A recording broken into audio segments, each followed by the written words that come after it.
L'approche par compétences, avec le référentiel de compétences qu'on a construit, nous permet de donner une lisibilité aux acteurs du monde économique et aux différents acteurs qui accueillent nos étudiants en stage. Donc ça, c'était aussi un vrai intérêt induit. Pour STAPS Lorraine, ce référentiel de compétences est organisé autour de 6 compétences. Et ces 6 compétences, elles permettent donc un affichage clair du projet de formation en direction des partenaires extérieurs et des lieux de stage.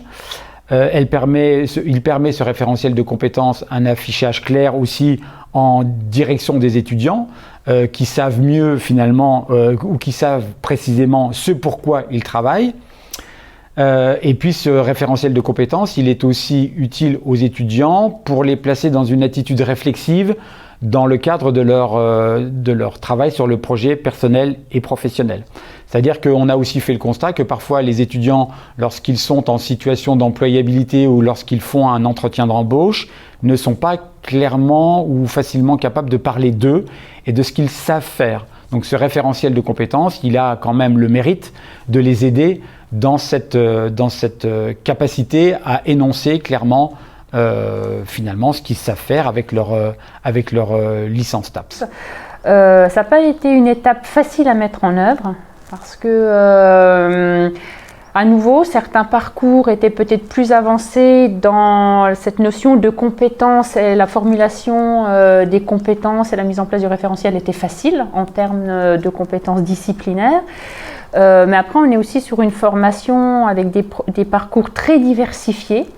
Et il fallait aussi trouver des compétences pré-professionnelles ou transversales identiques. Et donc, voilà, il y a eu des discussions à ce niveau-là. Et puis, des discussions aussi en termes de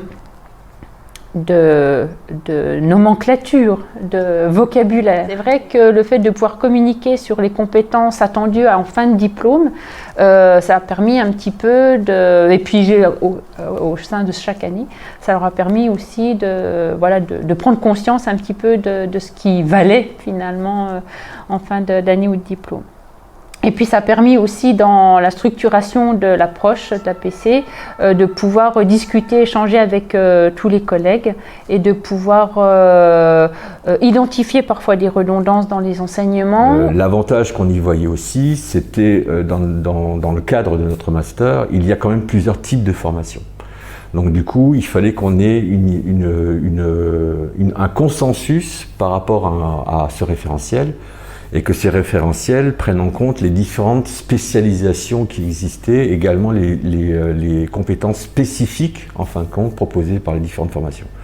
Et ça, je pense que c'est un travail qui a été assez laborieux, il faut dire clairement, mais sachant qu'il y a quand même une partie des étudiants qui trouvent du travail après le master, et il y a une partie des étudiants qui vont en doctorat. Donc il était vraiment important que les référentiels tiennent compte de l'ensemble de ces données. Alors déjà pour les étudiants, on a une présentation systématique du référentiel en leur donnant des exemples. Style, ce que c'est qu'une activité intégratrice, donc il y a des projets, il y a aussi des devoirs, il y a tout un aspect synthèse. Donc ça fait partie en fin de compte de la formation de base, donc qui permet à l'étudiant progressivement d'aller vers le niveau M1 puis le niveau M2. Alors concernant les industriels, on a eu une démarche un peu différente dans la mesure où on est allé discuter et rencontrer des responsables de stage. Donc ce sont des responsables effectivement qui accueillaient des étudiants en stage.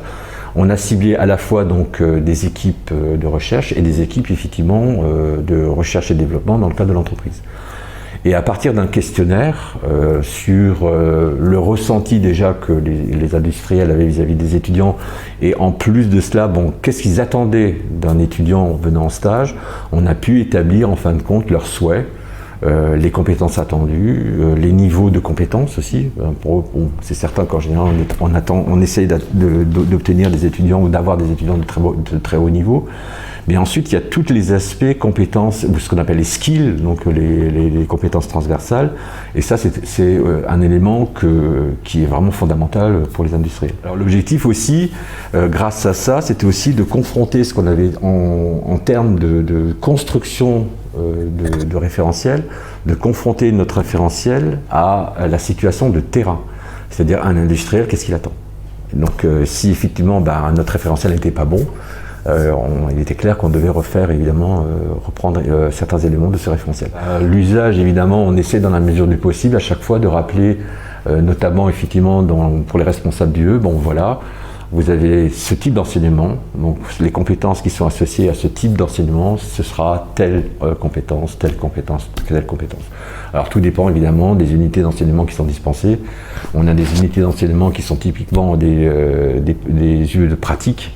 Donc il est clair qu'une des compétences c'est d'expérimenter, donc forcément donc la compétence majeure restera l'expérimentation dans ce cadre-là.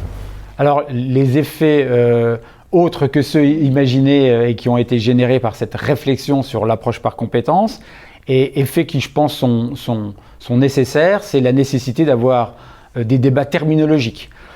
C'est-à-dire que quand vous construisez un référentiel de compétences et que vous mettez plusieurs personnes autour d'une table ou qui représentent finalement la composante pour travailler sur ce référentiel de compétences, très très vite, les débats autour des termes à utiliser apparaissent.